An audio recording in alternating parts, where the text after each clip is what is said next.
Get ready for the countdown. 9, 8, 7, 6, 5, 4, 3, 2, 1, 0.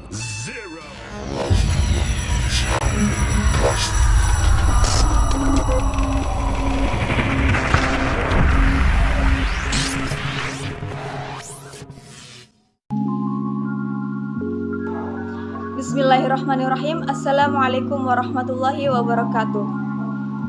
Hamdan wa syukrulillah, wassalatu wassalamu ala rasulillah wa ala alihi wa sahbihi wa mawalah, amma ba'du. Yang terhormat Bapak Studi Rijal selaku dosen pengampu mata kuliah Pendidikan Kewarganegaraan serta teman-teman yang kami banggakan. Puji syukur alhamdulillah yang telah melimpahkan rahmat dan hidayahnya sehingga kita dapat menyelesaikan tugas kami dari kelompok 7 dengan materi dinamika historis konstitusional, sosial politik, kultural, serta konteks kontemporer penegakan hukum yang berkeadilan. Sebelum pemaparan materi, izinkan saya selaku moderator akan memperkenalkan kelompok kami dari kelompok 7, yakni yang pertama saya sendiri Listi Latifah Oktaviani dan NIM akhir 31. Selanjutnya ada saudara Rifki Sehan Alvarez dengan NIM akhir 24, dan yang terakhir rekan saya yakni saudari Anissa Nur Aini dengan NIM akhir 40. Untuk mempersingkat waktu, marilah kita simak pemaparan materi yang pertama dari rekan saya yakni saudara Rifki Sehan Alvarez. Kepadanya kami persilakan. Terima kasih kepada moderator yang telah memberikan kesempatan kepada saya untuk memaparkan materi. Baik, di sini saya akan memaparkan materi tentang pengertian negara. Apa sih negara itu?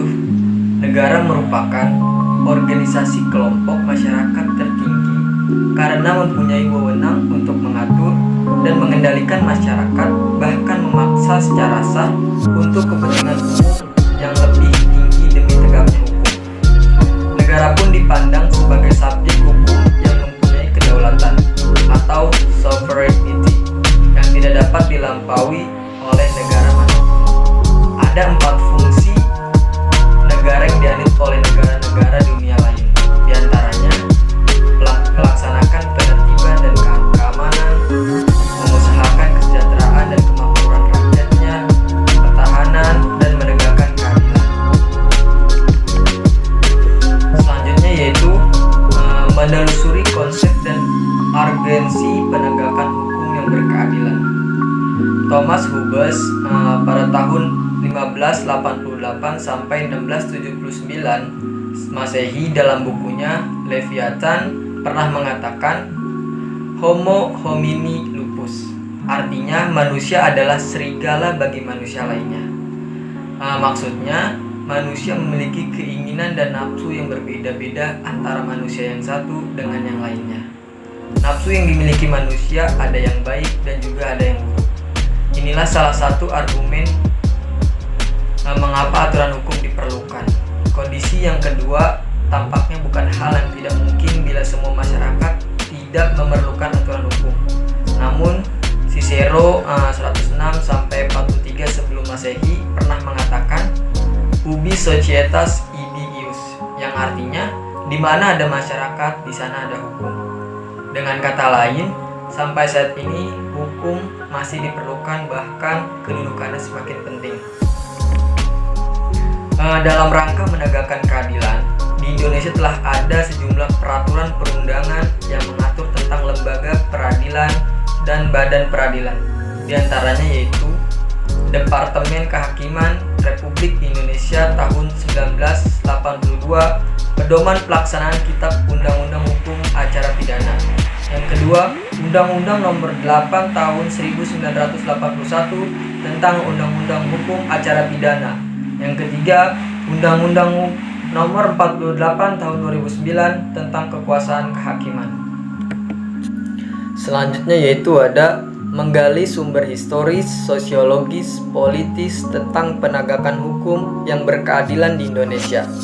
Salah satu tujuan negara Republik Indonesia adalah melindungi warga negara atau menjaga ketertiban.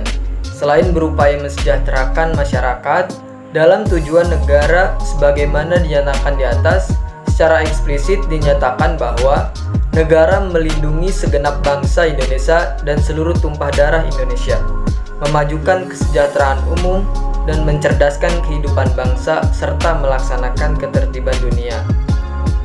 Nah, baik, untuk selanjutnya saya serahkan kepada moderator. Baik, terima kasih kepada saudara Rifki Sean Alvarez yang telah memaparkan materinya. Untuk materi selanjutnya akan dipaparkan oleh rekan saya, yakni saudari Anissa Nur Aini. Kepadanya kami persilakan. Baik, terima kasih kepada moderator yang telah memberikan kesempatan kepada saya. Selanjutnya saya akan melanjutkan pemaparan materi yang telah disampaikan saudara Rifki Sehan. Materi selanjutnya yaitu pembagian hukum secara garis besar. Secara garis besar, hukum terbagi menjadi dua. Yang pertama, hukum privat, yang kedua, hukum publik. Adapun pengertian hukum privat dan hukum publik adalah sebagai berikut. Yang pertama, hukum privat merupakan sebuah hukum yang mengatur hubungan antar individu menyangkut kepentingan pribadi. Contohnya seperti jual beli, sewa menyewa, serta pembagian warisan. Pengertian kedua yaitu hukum publik, merupakan sebuah hukum yang mengatur antara negara dengan badan negara atau antara negara dengan perseorangan yang menyangkut kepentingan umum. Contohnya seperti pembunuhan, pencurian, tindakan kekerasan, serta tindakan kriminal yang lainnya.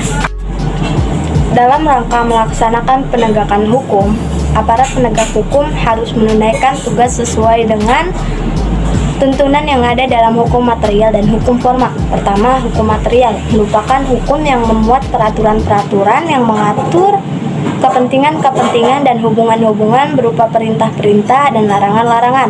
Yang kedua, hukum formal disebut juga hukum acara, yaitu hukum yang mengatur bagaimana cara menjalankan dan mempertahankan peraturan hukum material.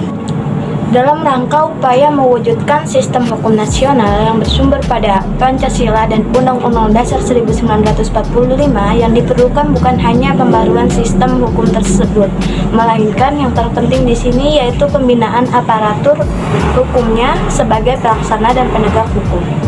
Adapun materi selanjutnya yaitu macam-macam lembaga penegakan hukum. Untuk menjalankan hukum sebagaimana mestinya, maka diperlukan suatu lembaga aparatur penegakan hukum.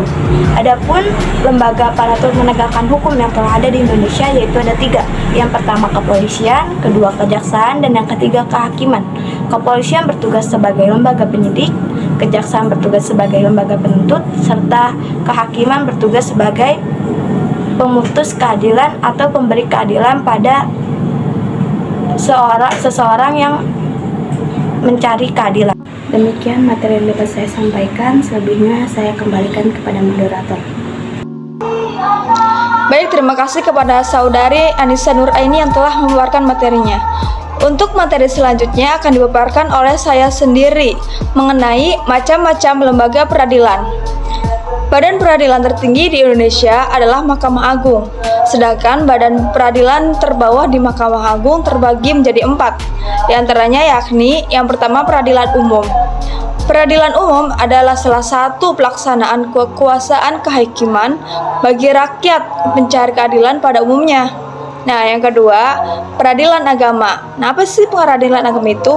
Nah, peradilan agama merupakan sebuah lembaga keadilan yang bertugas memeriksa perkara-perkara yang berkaitan dengan Islam di bidang pernikahan, ahli waris, wakaf, dan juga sedekah.